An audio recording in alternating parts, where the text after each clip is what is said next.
ఓం శ్రీ గురుభ్యో నమః. ఓం శ్రీ మాత్రే నమః. ఈటీవీ ప్రేక్షకులకి నమస్కారం. శుభమస్తు కార్యక్రమానికి స్వాగతం. శుభమస్తు కార్యక్రమంలోని గ్రహఫలం అంశంలో ద్వాదశ రాశుల వారి శుభాశుభ ఫలితాలు, ద్వాదశ రాశుల వారు ఎటువంటి పరిహారాలను పాటించాలి, అలాగే గృహంలో పూజా మందిరంలో శివలింగం కనుక ఉంటే ఎటువంటి నియమాలను పాటించాలి అనే విషయాన్ని శ్రీరస్తు అనే అంశంలో తెలుసుకుందాం. ముందుగా నేటి పంచాంగం. స్వస్తి శ్రీ చాంద్రమాన శ్రీ విశ్వావసునామ సంవత్సరం, దక్షిణాయనం హేమంత ఋతువు, పుష్యమాసం. ఈరోజు తిథి పుష్య బహుళ విధియ, పగలు 12:54 వరకు. నక్షత్రం పుష్యమి, సాయంత్రం 4:46 వరకు. రాహుకాలం ఉదయం 7:30 నుంచి 9 వరకు. ఈనాటి గ్రహస్థితి ఏ విధంగా ఉందో పరిశీలిద్దాం. గురువు వక్రగతిలో మిథునంలో సంచారము, కేతువు సింహంలోను, రవి కుజ బుధ శుక్ర ధనురాశిలోను, రాహువు కుంభంలోను, శని మీనరాశిలోను సంచరిస్తున్నారు. ఈ గ్రహస్థితి ఆధారంగా ద్వాదశ రాశుల వారి ఫలితాలు ఏ విధంగా ఉన్నాయో పరిశీలిద్దాం. ముందుగా మేషరాశి.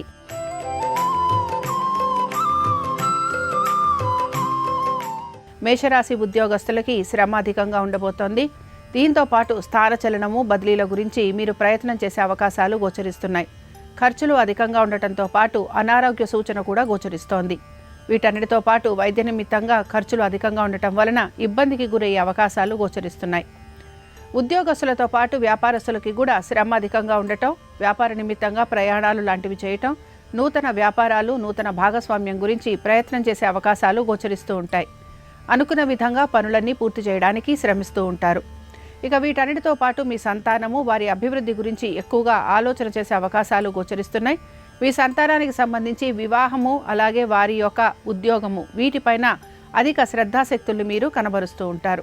ఇక మేషరాశికి చెందిన స్త్రీలకి కూడా శ్రమ అనేది ఎక్కువగా గోచరిస్తూ ఉంటుంది. అయితే దైవ సంబంధమైన కార్యక్రమాలలో ఎక్కువగా పాలు పంచుకునే అవకాశాలు కనపడుతూ ఉంటాయి.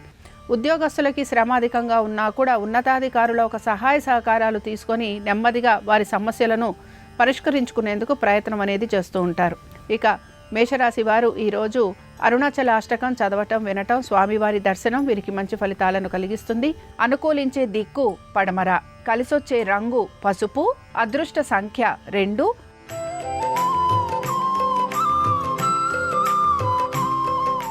వృషభ రాశి వారి ఫలితాలను గనక పరిశీలించినట్టయితే వృత్తి, ఉద్యోగ, వ్యాపార సంబంధంగా తగిన విధంగా తగిన సమయంలో నిర్ణయాలు తీసుకుంటూ ముందుకు వెళ్లే ప్రయత్నం అయితే మీరు చేస్తూ ఉంటారు. ముఖ్యంగా నూతన ఉద్యోగ ప్రయత్నాలు లాంటివి చేసే అవకాశాలు ఎక్కువగా గోచరిస్తున్నాయి. స్థానచలనము, బదిలీల గురించి ప్రయత్నం అనేది చేస్తూ ఉంటారు. వీటన్నిటితో పాటు గవర్నమెంట్ ఉద్యోగస్తులకి శ్రమ అధికంగా ఉండటంతో పాటు చేయని పనికి నిందను భరించాల్సిన పరిస్థితులు కూడా వీరికి గోచరిస్తూ ఉంటాయి. ఆరోగ్యానికి సంబంధించి జాగ్రత్త వహించడం అనేది అవసరం. రైతులకి అధిక శ్రమ, పెట్టుబడులు, వీటితో పాటు ఆర్థికంగా ఇబ్బంది అనేది గోచరిస్తోంది. ఇక ఈ వృషభ రాశికి చెందిన వ్యాపారస్తులకి కూడా ఆర్థిక పరమైన విషయాలలో ఒత్తిడికి గురయ్యే అవకాశాలు ఎక్కువగా గోచరిస్తూ ఉంటాయి. భాగస్వామ్యం వలన ఇబ్బందులకి గురయ్యే అవకాశాలు అనేవి కనపడుతూ ఉంటాయి. ఇక కోర్టు విషయాలలో కూడా వాయిదా పడే అవకాశాలు ఎక్కువగా ఉంటాయి. వృషభ రాశికి చెందిన వారు ఈరోజు లింగాష్టకం చదవటం, వినటం, స్వామివారి దర్శనం వీరికి మంచి ఫలితాలను కలిగిస్తుంది. అనుకూలించే దిక్కు ఈశాన్యం, కలిసొచ్చే రంగు ఎరుపు, అదృష్ట సంఖ్య 1.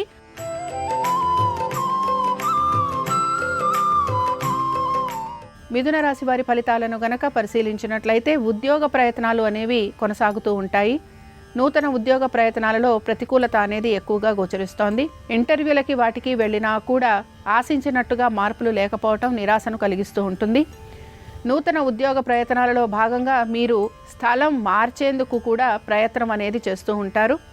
మీ గృహము, అలాగే మీ స్థిరాస్తులు, వీటిపైన ఎక్కువగా ఆసక్తిని కనబరచాల్సిన పరిస్థితులు మీకు గోచరిస్తూ ఉంటాయి. ఇక వ్యాపారస్తులకి వ్యాపార పరంగా అభివృద్ధి అనేది గోచరిస్తోంది. నూతన వ్యాపార ప్రయత్నాలలో సానుకూలత అనేది కనపడుతూ ఉంటుంది. ఇతర వృత్తులలో ఉన్న వారికి ఆర్థికంగా ప్రయోజనకరంగా ఉన్నా కూడా పెద్దగా వారి వృత్తికి సంబంధించి ఎటువంటి మార్పులు గోచరించటం లేదు. ఇక మిథున రాశికి చెందిన స్త్రీలకి మాత్రం అనేక విషయాలలో పురోగతి అనేది సూచిస్తోంది. వృత్తి, ఉద్యోగ, వ్యాపారాలలో సానుకూలత అనేది గోచరిస్తోంది. శ్రమకు తగిన ఫలితం లభించే అవకాశాలు ఎక్కువగా ఉంటాయి. గౌరవ మర్యాదలు, కీర్తి పెరిగే అవకాశాలు కూడా గోచరిస్తున్నాయి. మిథున రాశి వారు ఈరోజు శివ పంచాక్షరిని చదువుతూ ఉండటం, స్వామివారి దర్శనం వీరికి మంచి ఫలితాలను కలిగిస్తుంది. అనుకూలించే దిక్కు తూర్పు, కలిసొచ్చే రంగు ఎరుపు, అదృష్ట సంఖ్య 1.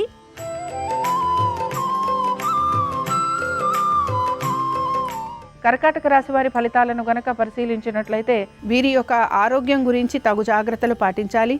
సంతానము వారి యొక్క అభివృద్ధి గురించి కూడా జాగ్రత్త వహిస్తూ ముందుకు వెళ్ళాలి. మీ సంతానం ఒక ఆరోగ్యం గురించి ఎక్కువగా జాగ్రత్తలు తీసుకోవాల్సిన పరిస్థితులు గోచరిస్తూ ఉంటాయి. వీటన్నిటితో పాటు వారికి విద్యలో భంగం కలిగే అవకాశాలు కూడా కనపడుతున్నాయి. ముఖ్యంగా మీ మనసులోని ఆలోచనలకి తగినట్టుగా పనులు పూర్తి చేయడానికి ప్రయత్నించాలి. పనులు ఏవైతే ఆలస్యంగా పూర్తవుతున్నాయో వాటికి సంబంధించి ఎక్కువగా ఆలోచన చేసే అవకాశాలు లేదా ఇబ్బందికి గురయ్యే అవకాశాలు గోచరిస్తున్నాయి. వ్యాపారస్తులకి, ఉద్యోగస్తులకి, ఇతర వృత్తులలో ఉన్నవారికి మిశ్రమ ఫలితాలు లేదా ఆశించిన ఫలితాలు లేకపోవటం నిరాశను కలిగిస్తూ ఉంటుంది. ఆర్థికపరమైన విషయాలలో ఒత్తిడికి గురయ్యే అవకాశాలు ఎక్కువగా ఉంటాయి. వైద్య నిమిత్తంగా మీరు గనక జాప్యం చేస్తూ ఉంటే అందులో కూడా ఇబ్బందులు కలిగే అవకాశాలు గోచరిస్తున్నాయి. ఇక కర్కాటక రాశికి చెందిన స్త్రీలకి గనక పరిశీలించినట్లయితే ఆరోగ్యము, ఆర్థికపరమైన విషయాలు, కుటుంబము వీటన్నిటితో పాటు మీ యొక్క పనులు ఏవైతే ఉన్నాయో వాటిల్లో మీకు నిరాశ, నిస్పృహ అధికంగా ఉండే అవకాశాలు గోచరిస్తూ ఉంటాయి. పట్టుదలతోటి ప్రతి పనిని పూర్తి చేయడానికి ప్రయత్నించాలి. కర్కాటక రాశి వారు ఈరోజు బిల్వాష్టకం చదవటం, వినటం, స్వామివారి దర్శనం వీరికి మంచి ఫలితాలను కలిగిస్తుంది. అనుకూలించే దిక్కు ఈశాన్యం, కలిసొచ్చే రంగు తెలుపు, అదృష్ట సంఖ్య 7.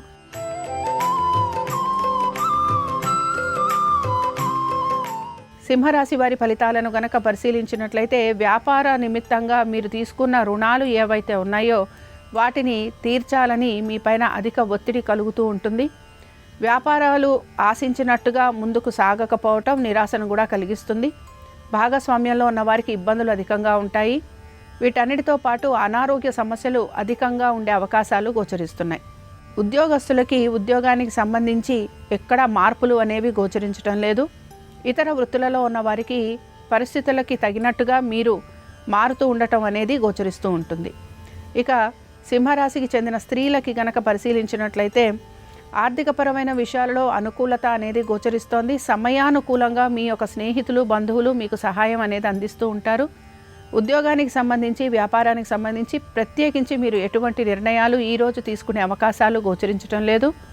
స్థిరాస్తులపైన ఎక్కువగా ఆసక్తిని కనబరిచే అవకాశాలు గోచరిస్తున్నాయి. ఇక సింహరాశికి చెందిన వారు ఈరోజు 12 జ్యోతిర్లింగ స్తోత్రం చదవటం, వినటం, స్వామివారి దర్శనం వీరికి మంచి ఫలితాలను కలిగిస్తుంది. అనుకూలించే దిక్కు నైరుతి, కలిసొచ్చే రంగు తెలుపు, అదృష్ట సంఖ్య 3.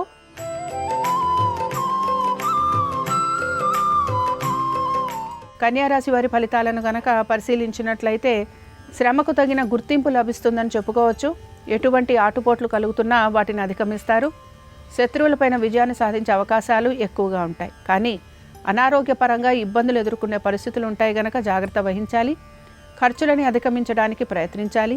వీటన్నిటితో పాటు మీ యొక్క బకాయిలు ఏవైతే ఉన్నాయో వాటిని తీర్చే ప్రయత్నం కూడా మీరు చేస్తూ ఉండాలి. ఉద్యోగానికి సంబంధించి పెద్దగా మార్పులు ఉండే అవకాశాలు అయితే గోచరించడం లేదు. నూతన ఉద్యోగ ప్రయత్నాలు చేస్తున్న వారికి ఆశించినట్టుగా మార్పులు కానీ, చేర్పులు కానీ లేదా ఆశించినట్టుగా ఎటువంటి ఉద్యోగంలో భర్తీ కానీ అయ్యే అవకాశాలు కనిపించటం లేదు. ఇక వ్యాపారస్తులకి వ్యాపారపరంగా అభివృద్ధి అనేది గోచరిస్తోంది. రావలసిన బకాయిలు అందే అవకాశాలు ఎక్కువగా ఉంటాయి. పాత బకాయిలు తీర్చే ప్రయత్నం కూడా చేస్తూ ఉంటారు. ఇక ఇతర వృత్తులలో ఉన్న వారికి ఆర్థికంగా పురోగతి అనేది సూచిస్తోంది. కన్యారాశి వారు ఈరోజు విశ్వనాథాష్టకం చదవటం, వినటం, స్వామివారి దర్శనం వీరికి మంచి ఫలితాలను కలిగిస్తుంది. అనుకూలించే దిక్కు ఉత్తరం, కలిసొచ్చే రంగు పసుపు, అదృష్ట సంఖ్య 2.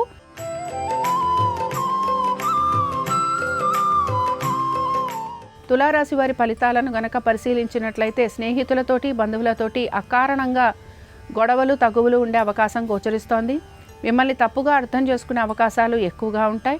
మీ స్నేహితులు, శ్రేయోభిలాషులు చెప్పే విషయాలను మీరు తప్పుగా అర్థం చేసుకునే అవకాశం కూడా గోచరిస్తోంది.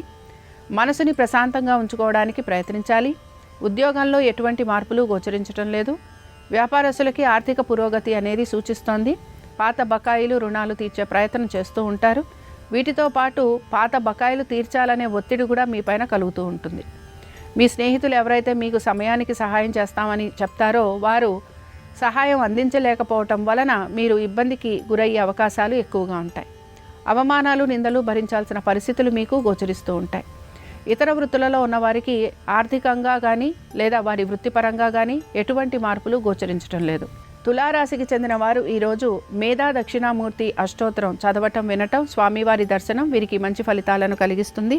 అనుకూలించే దిక్కు తూర్పు. కలిసొచ్చే రంగు ఎరుపు. అదృష్ట సంఖ్య 4.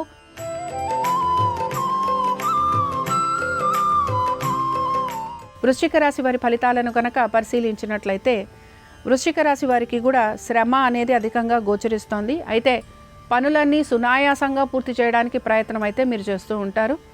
ప్రతికూలంగా ఉన్న ప్రతి విషయాన్ని అనుకూలంగా మార్చుకోవడానికి ప్రయత్నం అనేది కొనసాగుతూ ఉంటుంది. కృషికి తగిన గుర్తింపు కోసం ఎక్కువగా శ్రమిస్తూ ఉంటారు. వ్యాపారస్తులకి కూడా వ్యాపారపరంగా అభివృద్ధి అనేది గోచరిస్తోంది. వృశ్చిక రాశికి చెందిన స్త్రీలకి వృత్తి, ఉద్యోగ, వ్యాపారాలలో అనుకూలమైన స్థితిగతులు, ఆర్థికపరమైన విషయాలలో ప్రతికూలత ఏదైతే ఉందో అది తొలగిపోవటం, అనారోగ్య సంబంధంగా పడుతున్న ఇబ్బందులని కూడా అధిగమించేందుకు ప్రయత్నం అనేది చేస్తూ ఉంటారు. సంతానానికి సంబంధించి జాగ్రత్తలు తీసుకోవటం అనేది అవసరం. వృశ్చిక రాశికి చెందిన వారు ఈరోజు శ్రీ మహేశ్వర పంచరత్న స్తోత్రం చదవటం, వినటం, స్వామివారి దర్శనం వీరికి మంచి ఫలితాలను కలిగిస్తుంది. అనుకూలించే దిక్కు ఉత్తరం. కలిసొచ్చే రంగు తెలుపు. అదృష్ట సంఖ్య 3.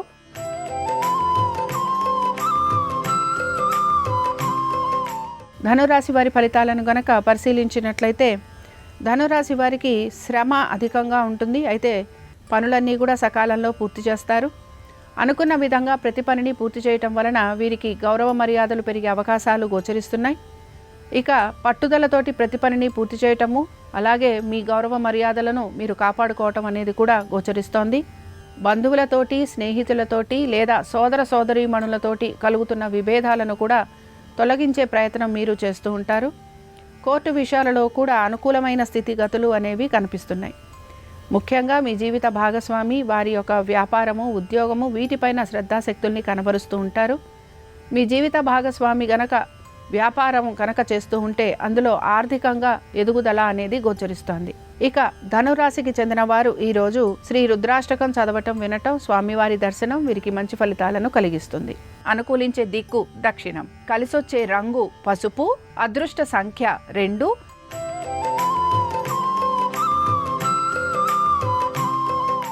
మకర రాశి వారి ఫలితాలను గనక పరిశీలించినట్లయితే మకర రాశి వారికి కూడా వృత్తి, ఉద్యోగ, వ్యాపార పరంగా శ్రమకి గురయ్యే అవకాశాలు అయితే ఎక్కువగా గోచరిస్తున్నాయి. హఠాత్తుగా ఉద్యోగాలు లాంటివి కోల్పోయే పరిస్థితులు కూడా వీరికి కనపడుతూ ఉంటాయి. సహాయం చేస్తామన్న మిత్రులు, శ్రేయోభిలాషులు వీరికి సహాయం అందించలేకపోవటం వలన వీరు అధిక శ్రమకు, ఇబ్బందికి గురవుతూ ఉంటారు. వీటన్నిటితో పాటు శత్రువులు అధికంగా ఉండే అవకాశం గోచరిస్తోంది. ఆరోగ్యం గురించి జాగ్రత్త వహించాలి. ఇతరులకి ధన సహాయం చేయటం వలన ధన నష్టం లాంటివి కలిగే అవకాశాలు కూడా గోచరిస్తున్నాయి. నూతన స్నేహితుల వలన ఇబ్బందికి గురవుతారు గనక జాగ్రత్త వహించాలి. కుటుంబ శ్రేయస్సు గురించి ఎక్కువగా పాటుపడే అవకాశాలు గోచరిస్తున్నాయి. ఇక వ్యాపారస్తులకి కూడా వ్యాపారపరంగా పెద్దగా మార్పులు ఉండే అవకాశాలు అయితే గోచరించటం లేదు. ఇతర వృత్తులలో ఉన్న వారికి ఇబ్బందులు అనేవి గోచరిస్తున్నాయి. ఇక మకర రాశి వారు ఈరోజు రుద్ర కవచం చదవటం, వినటం, స్వామివారి దర్శనం వీరికి మంచి ఫలితాలను కలిగిస్తుంది. అనుకూలించే దిక్కు తూర్పు. కలిసొచ్చే రంగు తెలుపు. అదృష్ట సంఖ్య 7.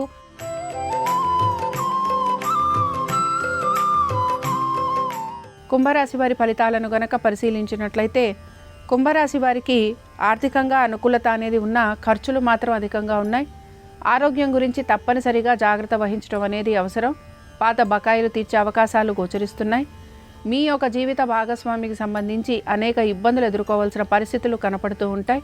వీటన్నిటితో పాటు భాగస్వామ్యం వలన ధన నష్టం కలిగే అవకాశాలు ఎక్కువగా ఉంటాయి. కోర్టు విషయాలు, కోర్టు తీర్పు మీకు తలనొప్పిగా మారే అవకాశం గోచరిస్తోంది. ఇక సంతానము, వారి యొక్క వృత్తి, ఉద్యోగ, వ్యాపారాలు వీటిపైన ప్రత్యేకంగా శ్రద్ధాశక్తుల్ని కనబరుస్తూ ఉంటారు. అలాగే వారికి సంబంధించి తగిన విధంగా నిర్ణయాలు తీసుకోవడానికి కూడా మీరు ప్రయత్నం చేసే అవకాశాలు గోచరిస్తున్నాయి. సంతానానికి సంబంధించి వారికి వివాహ సంబంధంగా అవకాశం అనేది గోచరిస్తోంది. వారికి సంబంధించి అనేక విషయాలలో శుభ ఫలితాలు కూడా ఉండే అవకాశాలు గోచరిస్తున్నాయి. కుంభరాశికి చెందిన వారు ఈరోజు శ్రీ ఉమామహేశ్వర స్తోత్రం చదవటం వినటం, స్వామివారి దర్శనం వీరికి మంచి ఫలితాలను కలిగిస్తుంది. అనుకూలించే దిక్కు నైరుతి. కలిసొచ్చే రంగు ఎరుపు. అదృష్ట సంఖ్య 4.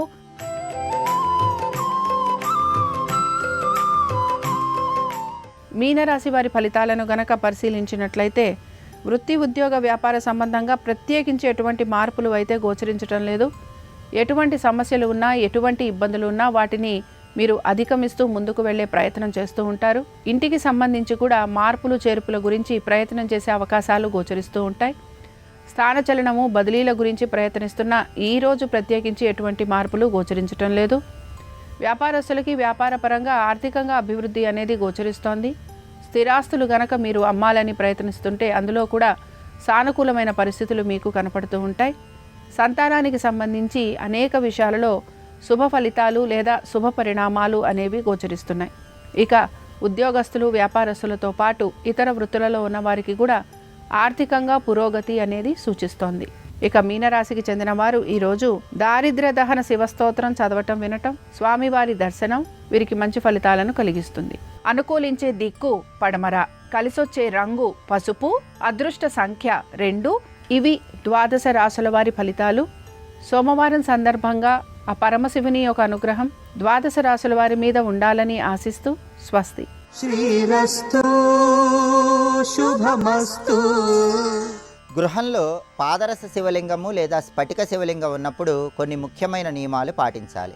పాదరస శివలింగం ఉన్నా, స్ఫటిక శివలింగం ఉన్నా ప్రతిరోజు ఆ శివలింగానికి శుద్ధోదకంతో మంచినీళ్లతో అభిషేకం చేసుకోవాలి. అభిషేకం చేయటం వీలు కాని రోజుల్లో ఆ శివలింగాన్ని ఒక రాగి పాత్రలో ఉంచి ఆ పాత్ర నిండా నీళ్లు పోసి ఆ నీళ్లలో శివలింగం ఉండేలాగా ఏర్పాటు చేసుకోవాలి. అలాగే స్ఫటిక శివలింగం కానీ, పాదరస శివలింగం కానీ గృహంలో ఉన్నవాళ్ళు శుచి ఎక్కువగా పాటించాలి. కార్యనిమిత్తమై బయటికి వెళ్ళి వచ్చిన తర్వాత స్నానం చేయకుండా పూజామందిరంలో ప్రవేశించి శివలింగాన్ని తాకరాదు. కాబట్టి శుచిని ఎక్కువగా పాటించాలి. అలాగే పాదరస శివలింగం గృహంలో ఉన్న, స్ఫటిక శివలింగం గృహంలో ఉన్న ప్రతిరోజు సూర్యోదయానికి పూర్వమే కానీ, సూర్యోదయ సమయంలో కానీ శివలింగానికి అభిషేకం చేసుకొని ఆ తర్వాత శివలింగాన్ని విభూతితో అలంకరణ చేసి మారేడు దళాలు అలంకరణ చేసుకోవాలి. అలా చేస్తే శివానుగ్రహానికి సులభంగా పాత్రులు కావచ్చు. నర్మదా బాణలింగాన్ని గృహంలో ఏర్పాటు చేసుకుంటే మాత్రం పెద్దగా నియమాలు పాటించాల్సిన అవసరం లేదని ధర్మశాస్త్ర గ్రంథాలు తెలియజేస్తున్నాయి. నర్మదా బాణలింగం గృహంలో ఏర్పాటు చేసుకున్న వాళ్ళు మాత్రం కార్యనిమిత్తమై బయటికి వెళ్ళేటప్పుడు, ప్రయాణాలు చేసేటప్పుడు కూడా ఆ నర్మదా బాణలింగాన్ని తీసుకుని వెళ్ళి ప్రత్యేకమైన గృహాలలో కానీ, ప్రదేశాల్లో కానీ దానికి అభిషేకం చేసుకోవచ్చు. పాదరస శివలింగము, స్ఫటిక శివలింగం ఉంటే మాత్రం ముఖ్యమైన నియమాలు పాటించాలని ధర్మశాస్త్ర గ్రంథాలన్నీ తెలియజేస్తున్నాయి.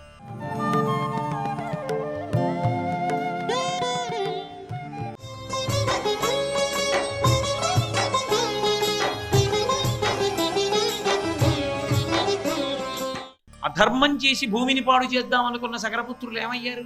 చిట్ట చివరికి భస్మరాసులై పడిపోయారు. ఎంత దారుణంగా పడిపోయారంటే వాళ్ళకి ఉత్తరక్రియలు కూడా లేవు. జలతర్పణ చేయడానికి ఈ భూమి మీద ఉన్న నీళ్లు పనికిరావు. మహానుభావుడు భగీరథుడు ఆ వంశంలో పుట్టాడు కాబట్టి, గంగని ఆకాశం నుంచి తీసుకొచ్చాడు కాబట్టి ఆ గంగా ప్రవాహం ప్రవహిస్తే పాతాళలోకం వరకు వెడితే భోగవతి అన్న పేరుతో వెళ్ళి సగరుల యొక్క శరీరముల బూది కుప్పల మించి ప్రవహిస్తే అప్పుడు వాళ్ళకి ఉత్తమ గతులు కల్పింపబడ్డాయి. అప్పటి వరకు అలాగే పడి ఉండిపోయాయి. కాబట్టి గోవిందా అన్న నామము చేత ఈ భూమికి రక్షకుడు ఆయన అన్న భావన మనకి మనసులో బాగా పెరుగుతుంది. మీరు ఇంకొకటి గమనించండి, అసలు దేవాలయంలో కూడా శ్రీ భూ సమేత శ్రీ మహావిష్ణువుగా ఉంటారు. ఒక పక్క శ్రీదేవి, ఒక పక్క భూదేవి ఉంటారు. ఇద్దరు పద్మాలు పట్టుకుని అయ్యవారి వైపుకి వంగి ఉంటారు.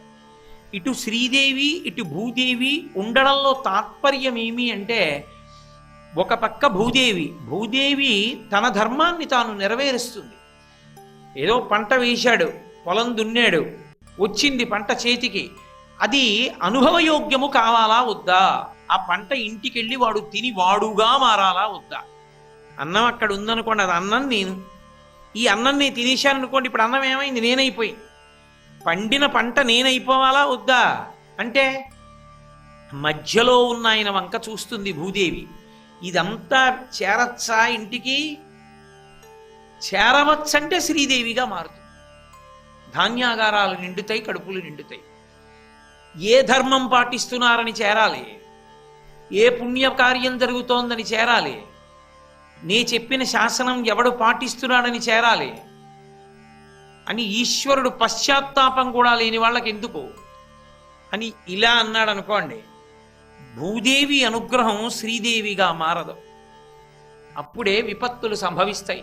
ఏదో జలప్రలయాలు రావడం, లేకపోతే తుఫాన్లు రావడం, లేకపోతే ఏదో వరదలు రావడం, లేకపోతే మిడతల దండులు రావడం, చోర భయం, రకరకాలుగా భూదేవి నుంచి వచ్చినది శ్రీదేవిగా మారకుండా పోతుంది. కాబట్టి ఇప్పుడు గోవింద అన్నప్పుడు భూమి, ఈ భూమి ఆయన సొత్తు. ఆయన సొత్తు అయినప్పుడు ఆయన ధర్మాన్ని ఎలా నిలబెడుతూ ఉంటాడు? భూమికి బరువు పెరగకుండా ఉండాలంటే రాజు రూపంలో నిలబెడుతూ ఉంటాడు. అందుకే పరీక్షిత్తు జోక్యం చేసుకున్నాడు. రాజుగా సింహాసనంలో కూర్చుని, ప్రభుత్వంగా కూర్చుని పరిపాలన చేపడతాడు. పరిపాలన అంటే యోగ్యులైన వారికి అందేటట్టు చెయ్యడం, అయోగ్యులకు అందకుండా చేయడం.